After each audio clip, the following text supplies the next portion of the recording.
मिथरी में पाकिस्तानी सेना की चौकी पर हमला हुआ है। हथियारबंद लोगों ने सेना की चौकियों को निशाना बनाया है। तुर्बत शहर में पाकिस्तानी सेना के जवानों पर यह ग्रेनेड अटैक देखने को मिला।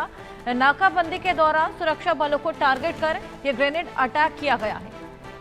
आशिक, ये जो टारगेट किया गया है यहाँ पर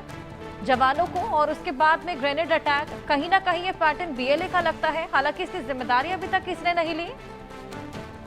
देखिए, बिल्कुल हर्षा, जिस तरह से बलूचिस्तान में इससे पहले भी इस तरह के हमले जो है बीएलए की तरफ से किए गए हैं और कल की ये घटना है जब बलूचिस्तान के सिबी इलाके में जो है इस तरह की घटना को अंजाम दिया गया, जहां पर पाकिस्तानी सेना को जो है एक ग्रेनेड से पहले हमला किया गया और उसके बाद गोलियां चलाई गई। हालांकि इस हमले में पाकिस्तानी सेना के 2 जवान जो है वो मारे गए और कई सारे अभी भी घायल जो है वो अस्पताल में पड़े हुए हैं। यानी इस तरह के हमले बीएलए की तरफ से इससे पहले भी किए गए हैं और खासतौर पर जो पाकिस्तानी सेना को वहां पर टारगेट बनाया जा रहा है, तो ये कोई नई बात नहीं है, बल्कि पाकिस्तानी सेना को इस तरह की चीजें जो है काफी टाइम से झेलनी पड़ रही है। चाहे हम बलूचिस्तान की बात करें या खैबर पख्तूनख्वा की बात करें, टीटीपी और बीएलए की तरफ से इस तरह के हमले जो है बार बार पाकिस्तानी सेना को झेलने पड़ते हैं और इससे पहले भी कई सारे ऐसे हमले हुए जहां पर पाकिस्तानी सेना को काफी नुकसान जो है वो उठाना पड़ा। और कल की ये घटना है, कल दोपहर को जो है एक ग्रेनेड हमला किया गया एक गाड़ी के ऊपर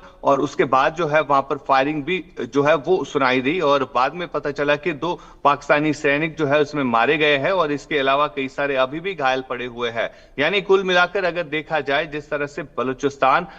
बीएलए की तरफ से इससे पहले हमले हुए हैं, तो ये उन्हीं चीजों को दर्शाता है कि ये हमला भी बीएलए ही कर सकता है। हालांकि अभी इसकी पुष्टि जो है बीएलए की तरफ से नहीं की गई है, उन्होंने अभी कोई रिस्पॉन्सिबिलिटी जो है क्लेम नहीं की है। लेकिन बलूचिस्तान में जितनी भी अगर हम देखें टेरर एक्टिविटीज हो, जो पाकिस्तानी सेना के ऊपर जितने भी हमले हुए हैं, उनकी जिम्मेवारी इससे पहले जो है बीएलए ने ली है और खासतौर पर बीएलए की तरफ से जो एक ही मांग रही है कि उनके ऊपर किस तरह से ज्यादती की जा रही है, उनको दबाया जा रहा है, जिसके चलते इस तरह के अटैक्स जो है बार बार किए जा रहे हैं। अच्छा, बिल्कुल, लेकिन आशिक उसके बावजूद इस आंतरिक कलह पर एक भी निगाह नहीं डाली जा रही, एक भी तरीके से इसका कंक्लूजन निकालने की कोई कोशिश नहीं है, कोई डायलॉग की स्थिति वहां पर नहीं बन पा रही।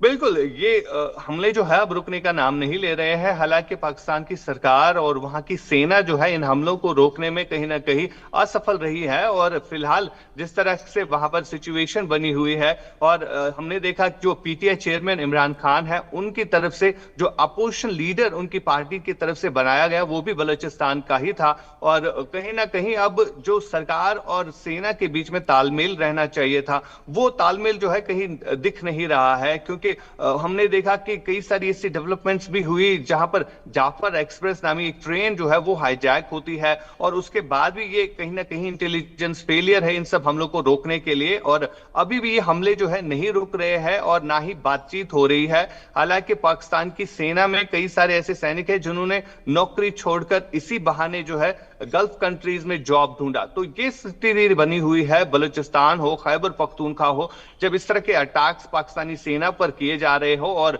बदले में उसकी तरफ से अगर हम देखें पाकिस्तानी सेना की तरफ से कोई भी इस पर बयान नहीं आता है, कोई भी स्ट्रेटजी नहीं अपनाई जाती है जिससे ये अटैक जो है रुके और इस तरह के अटैक जो है अब होते रहे हैं और इससे आगे भी लगभग जिस तरह से वहां पर स्थिति बनी हुई है, तो ये अटैक जो है रुकने का नाम नहीं लेंगे।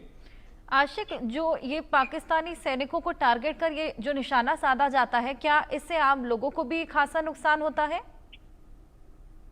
बिल्कुल, जिस तरह से अगर हम इन सूबों की बात करें, चाहे हम सिंध की बात करें, बलूचिस्तान की बात करें या खैबर पख्तूनख्वा की बात करें, तो इन इलाकों में काफी ज्यादा डिस्टर्बेंस जो है वो फैली हुई है। वहां पर अनसर्टेनिटी का माहौल है और लोगों में कहीं ना कहीं खौफ और डर हमेशा रहता है कि कब किस पे अटैक हो जाए और लोग जो है सेना से वहां पर दूरी बनाए हुए होते हैं क्योंकि